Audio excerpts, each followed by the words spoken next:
Hey everybody, welcome to the channel. I'm Swa. This is the art of building.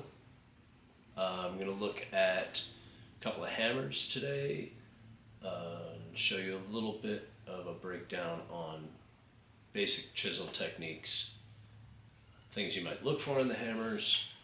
It's going to be a pretty simple video.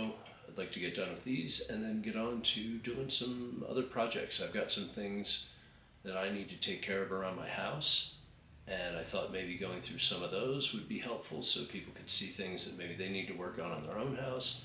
And if you guys have any comments, if anybody has any questions about things, I'd be glad to cover something for you. I'd love to find out if you guys like what I'm putting out, and if there's anything I can change, I'd be glad to hear about it. So I always welcome your comments, and don't forget to like and subscribe. It'll help the channel grow and hopefully help me put out more videos, get some more information to you guys. So let's get started.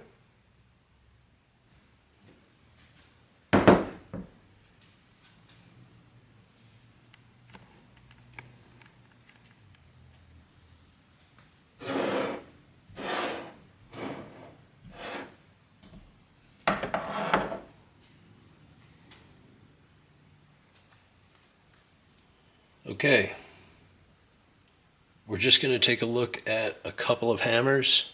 There are countless types of hammers out there. For now, we're just looking at, these are framing hammers. One thing you'll see on framing hammers that these don't have is a waffle face. I don't have ones with waffle faces on them because sometimes I use these for interior stuff or maybe siding, things where I don't want that. The waffle face is nice for grabbing nails if you're doing a lot of framing and a lot of driving 16 penny nails for framing. That's a good thing to have. I don't happen to do that. These are both 20-ounce hammers. This one is probably 30 years old. Fiberglass handle, can reduce shock on your elbows, but it won't hold up as well if it can get nicks in it in the fiberglass, and it's a very basic hammer. This hook angle is pretty typical for a framing hammer. It's a little more flat for pulling nails, a little bit better leverage for a longer pull. Some trim hammers will have a more bent hook. This one I use a lot of times.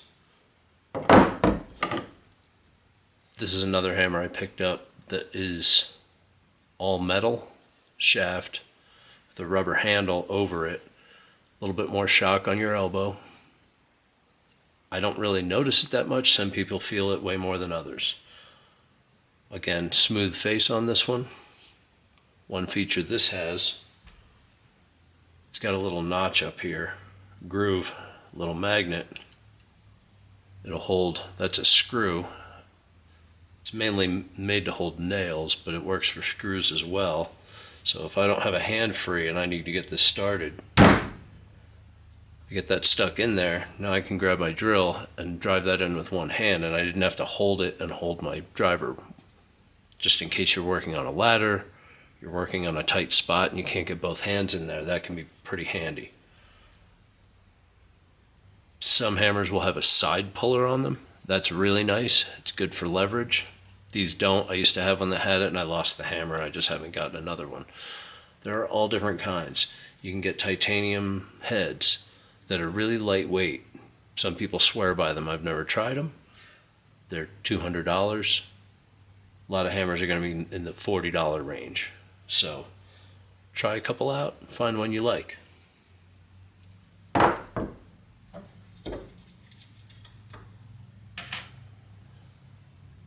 This is a 1-inch chisel.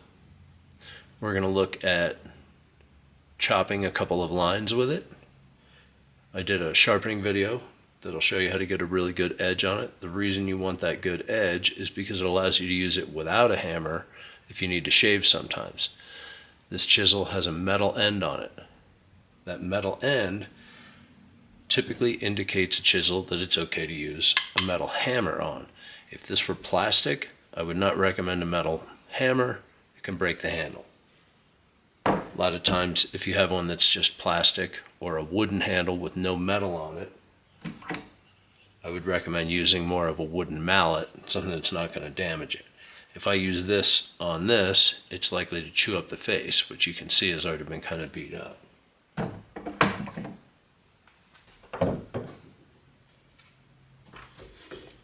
If I'm chopping a line with this chisel,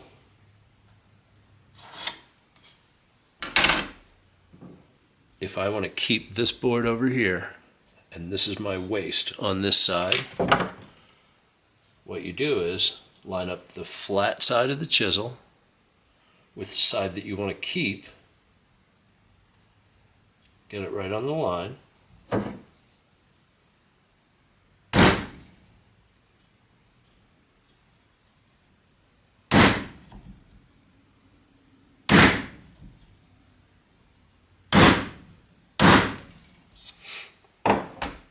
didn't do a very good job there.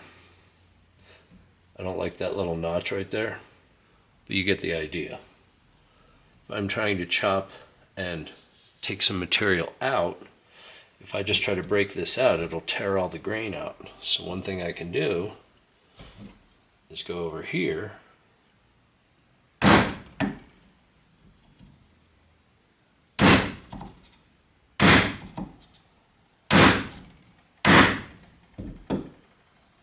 get a little zoom in.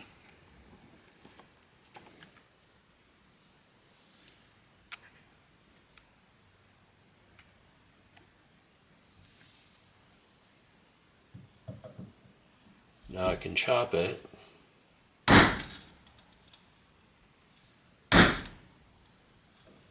Break a little piece out, but it stops along that second line. Give a little chop. Break that out.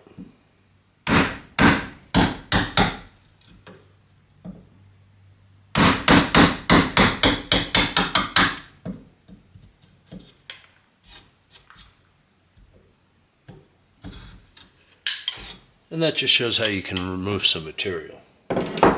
That's some pretty rough work that I was doing right there. But again, if you're doing a larger notch and you wanted to flatten the bottom of it, you can take this chisel and you can pair with it, because you can shave some off and shave very thin pieces and work that flat because it's sharp. So it's always handy to have a sharp tool on you when you're doing that. So there's a quick breakdown for you. A couple of different hammers. Again, take a look around, see what you like. There are lots of choices out there and there's too much for me to cover in this video. That gives you a starting point. And keep a sharp chisel with you. It's handy for a lot of different things. We'll get into the uses for these things, like making mortises for door hinges and things like that, and get into a lot more neat work when we're doing that. This is mainly just to show you some techniques.